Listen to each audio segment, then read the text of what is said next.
Hello everyone, আশা করি সকলে ভালো আছেন। চলে আসলাম আরেকটি রিভিউ নিয়ে। আমরা এর আগে নিয়ে এসেছিলাম ইয়ার টুর রিভিউ, তার এক সপ্তাহ পরে নিয়ে আসলাম আমাদের সকলের কুলি মুভির রিভিউ। ইয়েস, কে মুভিটি কেমন ছিল আগামী সপ্তাহে হয়তো চেষ্টা করবো ধূমকেতু রিভিউ নেওয়ার জন্য। আমার কাছে হয়তো প্রতি সপ্তাহে আমি পারবো না এখন মানে পুরোপুরি রিভিউ নিয়ে আসতে। তো ছোট্টখাটো একটা রিভিউ দিই। ছবিটি অত্যন্ত ভালো, কিন্তু এত বেশি এক্সপেকটেশন নিয়ে না, যেমনটা লিও, কাইথি, বিক্রম এগুলোর মতো হবে না। কিন্তু ছবিটা ভালো, কিন্তু মানে যেমনটা আশা করেছিল তেমনটা ছবিটা নয়, এটাই মানুষদের হতাশ করেছে।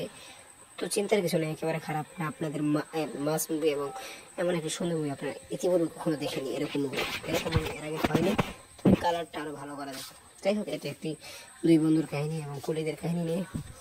তো একটি মানে এভারেজ বলবো না আর কি, সেমি সেমি সেমি আর কি, কোনোরকম চলে এবং মজার মতো আর কি। অ্যাকশন মুভি পছন্দ করে তেমনটাই, একদম যে মার্কাট এইটি না। এটা ছবিটা ভালো রয়েছে এবং আপনাকে মস্তি দেবে আর কি। মিক্সড রিভিউ এটা আবার বলতে পারেন।